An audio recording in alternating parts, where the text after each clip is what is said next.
Namaste, my name is Dimple Singh. I have secured All India Rank 12 in Engineering Service Exam 2021 in Electronics and Telecommunication stream. Through this platform, I would like to share some of my interview or exam strategy so that it may help you throughout your preparation also. So we are going to divide this session in 4 parts. First will be useful for prelims, second one will be for mains, third will be for interview guidance, and the last one is my result day. So we'll start first from prelims. To be frank, I have started my ESE preparation in college itself, but in 2018 because of underage I was not able to give my ESE exam. So after that 2018 onwards I am working in Department of Atomic Energy, and this is my second attempt. In first attempt because of 4 mark I was unable to clear the prelims examination, and in second one I have secured All India Rank 12. If we are talking about prelims preparation, so I would like to suggest all of you, like first thing, आप किसी भी subject को एक दिन पूरे दिन मत पढ़िए. आप कोई भी सब्जेक्ट हो उसको किसी भी दिन को एक डिवाइड कर दीजिए सम स्मॉल पार्ट्स में, जैसा मैं करती थी. पहले जब मेरा फर्स्ट अटैम्प्ट था उसमें मैंने बिगेस्ट मिस्टेक ये करी थी कि मैं पहले एक सब्जेक्ट को लेकर कंटिन्यू 4 डेज़ 5 डेज़ तक फिनिश करती थी, देन सेकंड सब्जेक्ट पे स्विच करती थी. सो बिकॉज ऑफ दैट क्या होता है कि आप जब सेकंड या थर्ड सब्जेक्ट तक पहुंचते हो तो फर्स्ट सब्जेक्ट जो है आप भूल जाते हो. तो इसके लिए क्या करना है, आप अपने दिन को 3 पार्ट्स में डिवाइड कर लीजिए. जो भी जिसमें भी आप कंफर्टेबल हो उतने सब्जेक्ट एक दिन में कर लीजिए. जैसे मैं तो वर्किंग थी तो मैं मॉर्निंग पर्सन रही हूँ, तो मेरा ऐसा है कि मैं मॉर्निंग 4 to 6 1 सब्जेक्ट करती थी, देन 6:30 ऑनवर्ड 6:30 to 8:30 तक जितना भी टाइम होता था सेकंड सब्जेक्ट, और third one after coming to office like 5:30 onwards और 6:30 ऑनवर्ड्स मैं थर्ड सब्जेक्ट स्टार्ट करती थी. और जो पोर्शन मॉर्निंग वाले सब्जेक्ट का बच जाता था उसको इवनिंग में कवर अप कर लेती थी. तो आप हर एक दिन का पर्टिकुलर टारगेट रखिए कि मेरे को ये वाला सब्जेक्ट इतने दिन में करना है, या फिर आज का टारगेट ये है. क्योंकि रिज़ल्ट हमें पता नहीं, बहुत टाइम लगेगा रिज़ल्ट आने में, लेकिन आप डेली अपने आप को इवेल्युएट कर सकते हैं. आपने जो टारगेट डिसाइड किया है अगर आपने उसी दिन उसको फिनिश कर लिया, दैट मीन्स आप सही ट्रैक पे जा रहे हैं. एंड अगर दूसरी बात करें तो सबसे इम्पॉर्टेंट थिंग है आप शॉर्ट नोट्स बना लीजिए प्रीलिम्स की प्रिपरेशन के लिए. जैसे जो गेट सब्जेक्ट है उसके ऑलरेडी मेरे शॉर्ट नोट्स प्रिपेयर्ड थे, तो जो नॉन गेट सब्जेक्ट थे बस उनके लिए मैंने अपने से सेल्फ स्टडी से रिवाइज़ करा. जो इलेक्ट्रिकल हो गया, मेज़रमेंट हो गया, उसकी जो नोट्स होते हैं वो मैंने ऑर्डर करे, फिर उसको अच्छे से पढ़ा. देन उसके एटलीस्ट 2 टाइम्स आप रिवाइज़ कर लीजिए पहले नोट्स को, ताकि आप समझें कि उसके अंदर हो क्या रहा है. उसके बाद में आप उसके भी शॉर्ट नोट्स प्रिपेयर कर लीजिए. देन शॉर्ट नोट्स को रेगुलरली रिवाइज़ करते रहना है. जैसे मैंने कहा एक दिन में 3 सब्जेक्ट, सो मॉर्निंग में मेज़रमेंट हो गया, देन इलेक्ट्रिकल हो गया, नाइट में जनरली नाइट में रीजनिंग एप्टीट्यूड में रखा करती थी, क्योंकि मेरी नाइट में एफिशिएंसी इतनी ज़्यादा नहीं रहती थी. दैट्स वाई ये मैथमेटिकल सब्जेक्ट्स जो है मैं नाइट में क्या करती थी. देन उसके बाद में एक दिन में चलो हो गया, अपने सब्जेक्ट्स प्रिपेयर हो गए. देन उसके बाद में टेस्ट. सबसे इम्पॉर्टेंट थिंग अगर मैं बोलूँ किसी भी एग्ज़ाम की, वो है टेस्ट सीरीज़. तो आप ऐसा मत सोचिए कि first you will finish whole subject, after that you will give the exam. ऐसा कभी नहीं आता देन कि आप फुल्ली सेटिस्फाइड होंगे अपनी प्रिपरेशन. हमेशा लगेगा कुछ ना कुछ छूट रहा है, थोड़े दिन और पढ़ लेती हूँ, फिर टेस्ट देती हूँ, कम मार्क्स आ गए तो क्या होगा. ऐसा नहीं है. आप पहले टेस्ट दीजिए, क्योंकि आप किसी भी सब्जेक्ट या किसी भी फॉर्मूला को अगर आप मगअप करते हो तो वो ज़्यादा दिन तक आपके माइंड में स्टेबल नहीं रह पाएगा. वही फॉर्मूला अगर आप किसी क्वेश्चन पे अप्लाई करते हो और आप मिस्टेक करते हो तो वो आपके माइंड में स्टेबल रह जाएगा परमानेंटली, क्योंकि आप जब भी वो फॉर्मूला लिखोगे आपको याद आएगा कि हाँ मैंने last time I have did this type of mistake, so now you won't do that type of mistake again. So this is the best thing I would like to tell you to do. And test series के बाद में भी ऐसा नहीं है कि आपको demotivate होना है. लाइक अगर मान लो टेस्ट में आपके कम मार्क्स भी आते हैं तो कोई बात नहीं, अभी स्टार्टिंग है, ठीक है. धीरे धीरे प्रिपरेशन से आप जैसे जैसे प्रिपेयर करोगे आप में इम्प्रूवमेंट होता जाएगा. एंड अगर अच्छे मार्क्स भी आ जाते हैं तब भी ऐसा नहीं ओवर कॉन्फिडेंट भी नहीं रहना है. बस हाँ वैसे रहना है कि बस हाँ मैंने अच्छा करा, मैं इससे और अच्छा करूँगी. और कंपटीशन कभी दूसरों से मत रखिए, कंपटीशन अपने आप से रखिए कि हाँ मेरा इस बार इतना मार्क्स आया, मेरे को अगली बार इस वाले से ज़्यादा लेकर आना है. तो अगर आप ऐसे करेंगे तो आप कंटिन्यूसली आप अपनी ग्रोथ देखते जाएंगे कि हाँ मैं कंटिन्यूसली अच्छा कर रही हूँ करके. और प्रीलिम्स के लिए आप मैक्सिमम क्वेश्चन लगाइए, क्योंकि क्वेश्चन से ही आप फॉर्मूला, क्योंकि प्रीलिम्स ऐसा एग्ज़ाम है ना जिसमें आपको फॉर्मूला सारे आने चाहिए।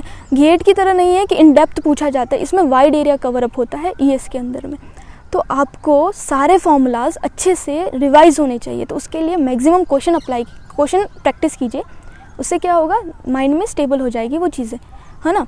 तो फर्स्ट टेस्ट सीरीज़ हो गया, शॉर्ट नोट्स हो गया और इवेल्युएशन हो गया। Maximum number of question attempt करने हैं। थर्ड वन है जीएस प्रिपरेशन। अब मेरा हमेशा से जीएस जो है वो वीक रहा है, इतना स्ट्रॉन्ग नहीं रहा है कंपेयर टू टेक्निकल।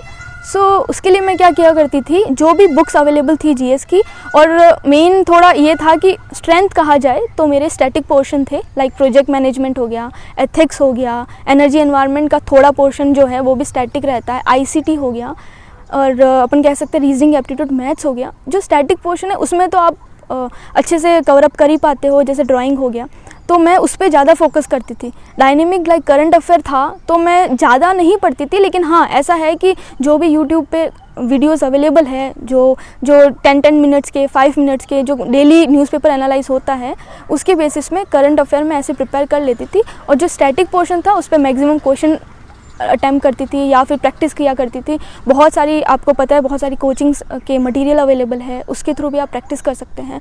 तो जीएस के लिए मैंने ऐसे प्रिपरेशन करा। सो ये सब था रिगार्डिंग माय प्रीलिम्स प्रिपरेशन। अब अगर बात करते हैं मेंस एग्ज़ाम प्रिपरेशन की, तो मेंस है one of the most scoring portion of UPSC exam preparation. मेरा मेंस ही एक स्ट्रेंथ था जिससे मैं इतना रैंक सिक्योर कर पाई हूँ। तो उसके लिए क्या करना है, आपको क्वेश्चन प्रैक्टिस करते रहना है। मेरा ऐसा था कि मेंस के लिए ऐसा मैंने कुछ अलग से, जैसे मैं बताती हूँ कि दिन को डिवाइड कर दिया समथिंग करके, उसके लिए इतनी ज़रूरत नहीं पड़ी, क्योंकि इसमें जो सबसे मेन इंपॉर्टेंट रोल कोई प्ले करता है वो है टेस्ट सीरीज़। आपका टेस्ट सीरीज़ में बना शेड्यूल होता है हर संडे को। मैं तो जैसे वर्किंग थी तो मैं संडे को जब मॉर्निंग में टेस्ट दे दिया करती थी, नाइट में अपलोड कर दिया करती थी और नेक्स्ट डे हो जाता था ऐसा। तो आपको ऑलरेडी सब कुछ शेड्यूल प्रिपेयर्ड रहता है, आपको उसी अकॉर्डिंग एक वीक के अंदर टेस्ट के बेसिस पे 3-4 सब्जेक्ट जो है आपको प्रिपेयर करने रहते हैं। तो उसमें ऐसा था कि अब पता है कि हाँ ये वाले सब्जेक्ट मेरे को प्रिपेयर करना है, anyhow I have to give the test. So ये भी रहता है, एक प्रेशर भी रहता है कि नहीं टेस्ट में अच्छा करना है करके, तो सब्जेक्ट तो कुछ भी हो जाए प्रिपेयर करना ही करना है।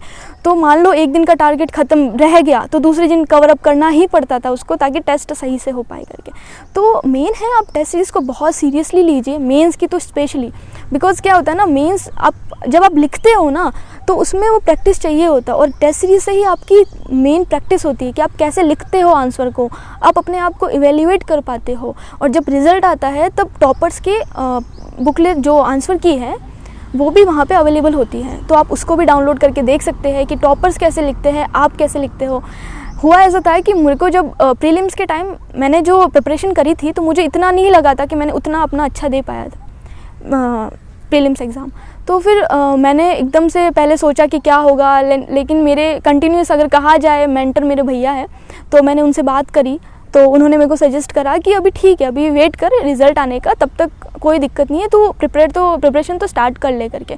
तो वही मैं बस ऑफिस से आती थी, देन उसके बाद में जो भी मेंस का जो मटेरियल मैंने ऑनलाइन मंगाया था या फिर मेरे पास कुछ भी वीडियोस अवेलेबल थे, उसके थ्रू मैंने मेंस की प्रिपरेशन स्टार्ट करी, प्रीवियस ईयर क्वेश्चन करे, टेस्ट सीरीज़ को सीरियसली दिया। और जब फर्स्ट रिज़ल्ट आया टेस्ट सीरीज़ का, जो फर्स्ट टेस्ट होता है उसका जब रिज़ल्ट आया तो मेरा AIR 3rd आया। तो मतलब उस दिन लगा कि हाँ ठीक है, जो कॉलेज में मेहनत करी थी या फिर जो अभी मेहनत करी है वो रंग ला रही है, कहीं ना कहीं तो मैं स्टैंड करती हूँ, मतलब कुछ तो अच्छा हो जाएगा, कोई अच्छी रैंक आ जाएगी करके। तो मैंने फिर फर्स्ट टेस्ट से 3rd रैंक आया, फिर ऐसा लगा कि हाँ ठीक है, भैया को पता है, तो भैया बोल रहा है बहुत सही प्रिपरेशन चल रही है, तू करती जा करके। देन उसके बाद में बस टेस्ट सीरीज़ को मेन मेरा टारगेट था, इस टेस्ट को कैसे तैसे करके मेरे को अच्छे से देना है। देन वापस हर वीक में, पूरे जो एक वीक में 4 सब्जेक्ट अपने प्रिपेयर करने होते थे, पुराने सब्जेक्ट जो फिर से रिवाइज होते थे उन्हीं को मैंने पढ़ा और टेस्ट को अच्छे से सीरियसली लिया। उसके बाद में मैंने जितने भी टेस्ट सीरीज़ के आंसर्स थे उसको एक साथ प्रिंट करवा लिया। होता है कुछ टॉपिक आप कितना भी करो कुछ ना कुछ छूट जाता है, तो थ्रू वो जो टेस्ट से जो मैंने सीखा तो उन्हीं टॉपिक को उस आंसर शीट जो टेस्ट की थी उससे मैंने वेरीफाई करा, अच्छा इसको ऐसे पढ़ना है, थोड़ा हाईलाइट करा, समझा, अच्छा ऐसे करना है, यूट्यूब पे वीडियोस देखे और जो भी टॉपिक मेरे वीक थे उसको वहाँ जाके मैंने कवर अप करा। तो मेन यही है कि इसके अंदर राइटिंग स्किल्स मैटर करती है, आप कितना लिखते हो, कैसे लिखते हो। और हाँ, सबसे इम्पॉर्टेंट थिंग ये है कि आपको पेपर पूरा अटेम्प्ट करना है, क्योंकि अगर मान लो आपके टोटल 8 क्वेश्चन है, 8 में से अगर मान लो आपको 5 क्वेश्चन अटैम्प्ट करने हैं और कुछ क्वेश्चन आपने ऑलरेडी छोड़ दिए तो उसमें 0 मार्क्स मिलेगा। अगर आप वही स्पीड मेंटेन करके रखोगे और कुछ थोड़ा बहुत भी लिखते हो और 1-2 मार्क भी अगर आप उसमें ले आते हो तो वो पॉजिटिव इफेक्ट डालते हैं आपके ओवरऑल रिजल्ट पे। तो आपको पेपर अच्छे से लिखना है, टेस्ट सीरीज सीरियसली लेना है और दिन में एक सब्जेक्ट के पीछे नहीं पढ़ना है। आपको एटलीस्ट 2 या 3 सब्जेक्ट करने हैं। उससे क्या होगा, जो स्विचिंग टाइम होगा, आप जैसे एक सब्जेक्ट से दूसरी सब्जेक्ट में जब स्विच करते हो वो आपके माइंड को रिलीफ देगा और आपको बोर फील नहीं होगा कि मैं कब से एक ही सब्जेक्ट पढ़ रही हूँ, पता नहीं समझ में आ रहा नहीं आ रहा करके। तो ऐसे आप अपने आप को मोटिवेट भी रख सकते हैं। और मेंस में बस यही कहना चाहूँगी कि जैसे आपके अगर टेस्ट सीरीज़ में गंदे मार्क्स भी आते हैं या अच्छे मार्क्स भी आते हैं तो आप पॉजिटिव लोगों के साथ रहिए, पॉजिटिव बातें करिए और हमेशा मोटिवेटेड रहिए कि ठीक है, इस बार सही नहीं आए तो कोई बात नहीं, अगली बार मैं करके दिखाऊंगी करके। अब मेंस की बात करते हैं इंटरव्यू की, कि इंटरव्यू प्रिपरेशन कैसे करना है। तो सबसे पहले मैंने कोरा पे जितने भी टॉपर्स के वीडियोस अवेलेबल थे रिगार्डिंग इलेक्ट्रॉनिक्स इंटरव्यू वो सब पढ़े थे ईएससी के। उसके बाद में यूट्यूब पे जो भी टॉपर्स के वीडियोस अवेलेबल थे उनको पढ़ा, समझा, इलेक्ट्रॉनिक्स में लेटेस्ट कौन कौन सी टेक्नोलॉजी है, about 5G, nova technology, ZigBee module, RF technology, इन सब के बारे में पढ़ा। और उसके बाद में मैंने सेल्फ स्टडी से प्रिपेयर करा। लाइक जीएस के लिए भी आप 2 पार्ट में डिवाइड कर लीजिए। लाइक टेक्निकल में जो भी करंट में आपको लगता है इलेक्ट्रॉनिक्स का कहाँ कहाँ यूज़ हो रहा है, कौन कौन सी टेक्नोलॉजी यूज़ हो रही है, 5G टेक्नोलॉजी हो गई, नोवा टेक्नोलॉजी हो गई, या फिर कोई भी आप अगर वर्किंग है तो आपकी जॉब प्रोफाइल को अच्छे से देख लीजिए। अगर आप कॉलेज में हैं तो आप अपने बेसिक क्लियर कर लीजिए, क्योंकि उसमें इंटरव्यू ऐसा नहीं होता कि आपको बिल्कुल हाई लेवल का कुछ पूछा जाता है, जस्ट बेसिक थिंग्स पूछा जाता है ना। तो वो आप अपने से प्रिपेयर कर सकते हैं। और इंटरव्यू मटेरियल भी अवेलेबल होते हैं, बहुत सारी कोचिंग्स प्रोवाइड करती है, तो वो भी मैंने लिया था। उसके बेसिस पे मैंने वो बुक्स में से भी पढ़ा था कि हाँ कैसे कैसे क्वेश्चंस पूछे जा रहे हैं। और उसके बाद अगर बात करते हैं जीएस की, तो जीएस में वही है, इंटरव्यू के लिए बस न्यूज़पेपर मोर देन इनफ है। जो भी करंट न्यूज़ रिसेंटली अवेलेबल है आप उसको अच्छे से पढ़ लीजिए। और ऐसा भी नहीं है कि मोर डेप्थ में, क्योंकि वहाँ पे बस ये है कि अगर मान लो आपको पूछ लिया जाता है तो आप बता सको करके, आपको थोड़ा बहुत नॉलेज होना चाहिए इन डेप्थ, क्योंकि ये एएस का इंटरव्यू नहीं है, ईएस का है, तो थोड़ा बहुत नॉलेज आपको होना चाहिए कि क्या क्या चल रहा है रिसेंट में। उसके बाद में मैंने टोटल 4 इंटरव्यू दिए थे, 3 मैंने ऑनलाइन दिए थे और 1 मैंने ऑफलाइन दिल्ली जाके दिया था। और इंटरव्यू के टाइम क्या होता है ना, आपको पहली बार पता चलता है कि आप बोलते कैसे हो, आपका खुद को आप इवेल्युएट कर पाते हो। जो टीचर्स होते हैं आपके सामने वो आपको बताते हैं कि कहाँ आपने मिस्टेक करी है, आप कितना, जैसे मेरा था कि मैं बहुत फास्ट बोलती थी तो उन्होंने मेरे को बताया कि आपको ऐसे बात करना है करके। तो ये चीज़ें बहुत मैटर करती है इंटरव्यू में। आप अच्छे से आप एग्ज़ाम मॉक टेस्ट ज़रूर दे दीजिएगा। मॉक इंटरव्यू बहुत इंपॉर्टेंट है, यही आपके जो एक्चुअल इंटरव्यू है उसमें बहुत बेनिफिशियल रहेगा। और उसके बाद में अगर बात की जाए कि मेन इंटरव्यू की, कि मेरा इंटरव्यू डे कैसा था, तो मेरा ऐसा था कि जस्ट दिसंबर में जब रिज़ल्ट आया और मैंने अपना डेफ प्रिपेयर करा। हाँ, DAF is also one of the most important thing for interview, because DAF में जो आप लिखते हैं वो सारी चीज़ें आपको पता होनी चाहिए। मेरा तो ऐसा था, मैं भैया को दे देती या फिर मेरे फ्रेंड्स को दे देती, वो मैं पूछती थी उनसे आपको जो क्वेश्चन लगे, लाइक मैं किस स्टेट से बिलोंग करती हूँ, मेरा हॉबी क्या है, मैंने क्या क्या कहाँ कहाँ पार्टिसिपेट करा है, और उसके बारे में भी मेरे को जानना था। जैसे मैं एनटीपीसी सेलेक्टेड थी, आईआईसी बेंगलोर सेलेक्टेड थी, तो कुछ चीज़ें थी जो मुझे उनके बारे में पढ़ना था। तो वो आप अच्छे से, डेफ जो है वो बहुत इंपॉर्टेंट थिंग है, आप उसको अच्छे से पढ़ लीजिए डेफ को, है ना। उससे बाहर मतलब मैक्सिमम अगर कहा जाए तो 50% इंटरव्यू आपके डेफ के ही ऊपर डिपेंड करता है। और आप अपना इंटरव्यू देते टाइम आप रिकॉर्ड कर लीजिए अपना वीडियो, देन उसको प्ले कीजिए, आपको दिखेगा कि आप कहाँ कहाँ मिस्टेक करते हैं, तो वो मिस्टेक्स जो है वो रेक्टिफाई हो सकती है। देन उसके बाद में अराउंड दिसंबर जब रिज़ल्ट आया और जब 25 दिसंबर अराउंड 7 जनवरी तक डेफ भरना था मेरे को, तो फिर मेरे को लगा ठीक है, मैंने डेफ वगैरह भर दिया था और ऐसा था कि जनवरी तक मेरा इंटरव्यू शेड्यूल हो जाएगा, मतलब इंटरव्यू होने वाला है करके। तो मैंने अपनी प्रिपरेशन अराउंड मिड ऑफ जन या 20 जन तक ऑलमोस्ट मुझे लगा कि इंटरव्यू प्रिपरेशन अच्छी खासी चल रही है, हो रही है। देन उसके बाद क्या हुआ, थोड़ा कोविड हो गया था, तो मुझे बस एक ही भगवान से एक ही प्रे कर रही थी कि कुछ भी हो जाए बस कोविड के बाद में मेरा डेट आए करके, मतलब उससे पहले उसके बीच में नहीं आना चाहिए, है ना। तो वही हुआ फॉर्चुनेटली कि इंटरव्यू थोड़ा डिले हुआ और 8 मार्च को मेरा इंटरव्यू था। तो ठीक है, इंटरव्यू प्रिपरेशन चल रही थी अच्छी खासी, बट क्या हुआ 6 मार्च को मेरे को चिकन पॉक्स हो गया। तो मेरे घर वाले बहुत ही ज़्यादा टेंस थे कि क्या करना है, अब इतना बुखार में कैसे दे पाएगी लड़की, और मेरे को ऐसा था कि बस मेरे को कैसे भी करके यूपीएससी भवन पहुंचना है, मेरे इतने दिनों की जो मेहनत है उसको मेरे को गंवाना नहीं है, मेरे को बस इंटरव्यू देना है। अच्छा या गंदा उस टाइम दिमाग में नहीं था, बस ये था कि देना है, मैं पहुँच जाऊँ वहाँ पर उस कंडीशन में। तो क्योंकि डॉक्टर ने बोला था कि कवर अप करके रखना है, मतलब हवा पास नहीं होनी चाहिए, ट्रैवल नहीं करना है, but any how I have managed. 7 को मॉर्निंग में हम लोग पहुंच गए थे दिल्ली, मम्मी पापा और मैं, हम तीनों गए थे। और फिर उसके बाद में 8 को आफ्टरनून में मेरा इंटरव्यू था। जाते ही उन्होंने यही क्वेश्चन पूछा था, had your lunch? So I said yes. Then the chairman was little bit surprised, like maximum people used to say that they don't, but मैंने बोला था yes, so I told them since my parents came, so they laughed, okay, they might have forced you to have it. I was like हाँ yes sir.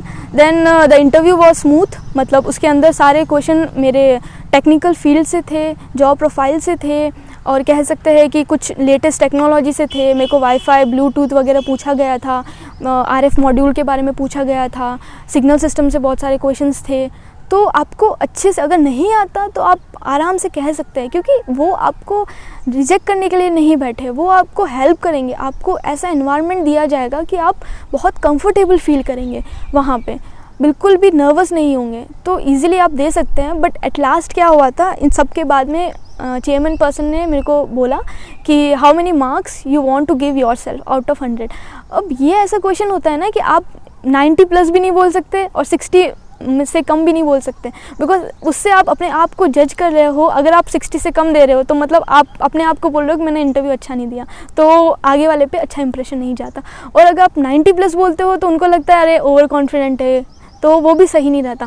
तो मैंने थोड़ा सोचा इसके बारे में, then I have replied sir I give my best and let's hope for the best, ऐसे करके। तो सब लोग हंसने लग गए and this is how my interview was over.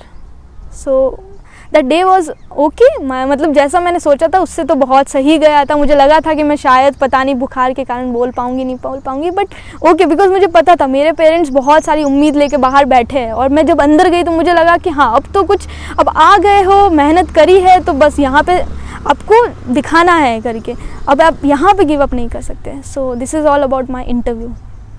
और अब अगर बात करते हैं रिज़ल्ट डे की, जिसका सबको इंतज़ार रहता है, तो मेरे साथ ये था कि मैं उस दिन ऑफिस में थी और थोड़ा वर्कलोड के कारण मेरे को लेट स्टे करना था।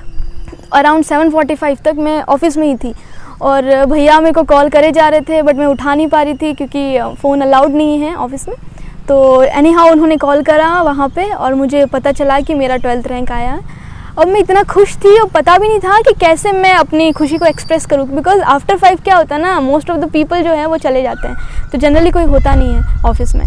तो मेरे फ्रेंड्स वगैरह था एक, उसको बताया करके, और बस ये था कि जैसे जैसे फटाफट काम ख़त्म कर लूँ, फटाफट स्पीड बनाई और फिनिश करके घर जाने का था कि मेरे को घर जाना है, बस अब बात करना है सबसे।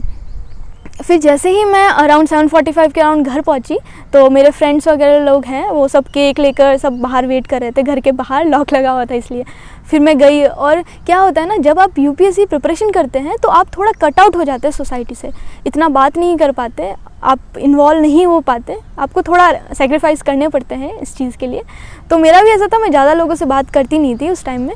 तो लेकिन जब रिज़ल्ट आया और जब वो केक कटिंग हो रहा था और इतने सारे लोगों को जब मैंने अपने सामने देखा, तो आई वॉज लिटिल बिट, मतलब ऐसा था लिटरली आई वॉज सरप्राइज्ड, है ना, कि क्या हो गया करके। मेरे को अंदर से ये डाइजेस्ट भी नहीं हो रहा था कि मेरा आया है, मेरा इतना रैंक आया है करके। मम्मी को तो जैसे पता चला वो मंदिर चले गए, जैसा होता है हमेशा। और उसके बाद में सब फैमिली से सब लोगों का कॉल्स आने लगे, मम्मी को, मेरे को भी फ़ोन्स आने लगे फ्रेंड्स वगैरह के। उस दिन ऐसा हुआ मेरी मम्मी से बात ही नहीं हो पाई, इतना वो बिजी थे, उतना उनके कॉल्स आ रहे थे, मेरे को कॉल्स आ रहे थे। फिर जो MLA है मनीषा पंवार करके जोधपुर की, उन्होंने भी पापा को कॉन्ग्रेचुलेशंस कहा, ऑफिस में भी पापा का सम्मान हुआ। जब ये सब चीज़ें मैंने देखी तो लगा कि जो मैंने थोड़ी बहुत जो नाइट जो है वो सेक्रीफाइस करी है, थोड़ी बहुत जो अपनी मतलब टाइम पास नहीं करा है वीडियोस पे, या फिर जो मैंने टाइम यूटिलाइज़ करा है, थोड़ी बहुत मेहनत, इस इतनी बड़ी खुशी जो मैंने अपने पेरेंट्स के फेस पे देखी थी उस दिन, उसके आगे वो सब कुछ भी नहीं है। तो वही चीज़ मैं आपको कहना चाहूँगी कि आप जब किसी भी एग्ज़ाम की प्रिपरेशन करते हैं तो दिमाग में एक चीज़ हमेशा सोच लीजिए कि मैंने ये प्रिपरेशन जो है स्टार्ट क्यों करी है। क्योंकि एक बार आप स्टार्ट कर लेते हैं ना, तो आप सोचिए मत कि होता है जनरली कि बहुत सारी नेगेटिविटी रहती है आपके यहाँ पे, हमारे आसपास भी होती हैं।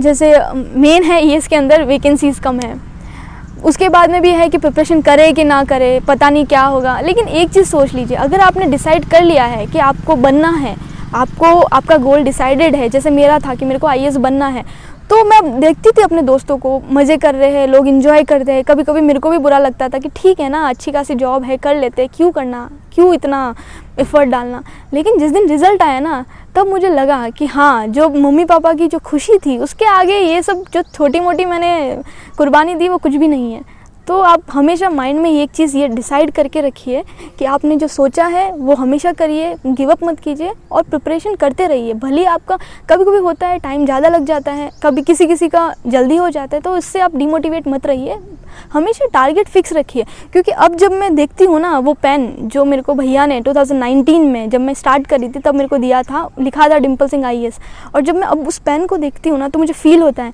कि भगवान है। मतलब जब आप किसी चीज़ को शिद्दत से चाहो ना तो पूरी कायनात उसको मिलाने में जुट जाती है। तो वही चीज़ हुई, जब उस पेन को देखते हैं तो लगता है कि हाँ, मतलब कुछ तो था, इतना पॉजिटिव, मतलब इतना अट्रैक्शन था मेरा आईएएस के टूवर्ड्स कि एट लास्ट जब आप बन जाते हो ना, आपको भरोसा नहीं होता। हमेशा सिर्फ टॉपर्स के वीडियोस देखते हैं, मैं भी देखा करती थी हमेशा कि हाँ टॉपर्स ऐसे होते हैं भाई, वो अलग ही प्लैनेट से आए होते हैं, वो कुछ और ही करते हैं, मैं नहीं कर पाऊँगी करके हमेशा से मीडियोकर रहना। तो ऐसा लगता था कि कुछ तो है उनमें, लेकिन ऐसा नहीं है। जब आप बनते हो आपको भरोसा नहीं होता, मेरे को तो इनफैक्ट अभी भी भरोसा नहीं होता, लेकिन जो पेरेंट्स की खुशी है वो सब हल्ला देखती हूँ ना, तब लगता है हाँ कुछ तो बड़ा हुआ है। तो बस मैं आपसे यही चीज़ कहना चाहूँगी, हमेशा मोटिवेटेड रहिए, डिसिप्लिन रहिए। आप भली दुनिया से झूठ बोले लेकिन अपने आप से कभी झूठ मत बोलिए। आपने डिसाइड करा टारगेट तो आप पूरा करिए, डेली का टारगेट फिक्स करिए और हमेशा उसको कंप्लीट कीजिए, डिसिप्लिन रहिए। और हाँ, कंसिस्टेंसी बहुत ज़्यादा इंपॉर्टेंट है किसी भी एग्ज़ाम के लिए। So all the best to all of you who is preparing for any exam like ESE or GATE exam. Thank you so much for watching me in DKT platform.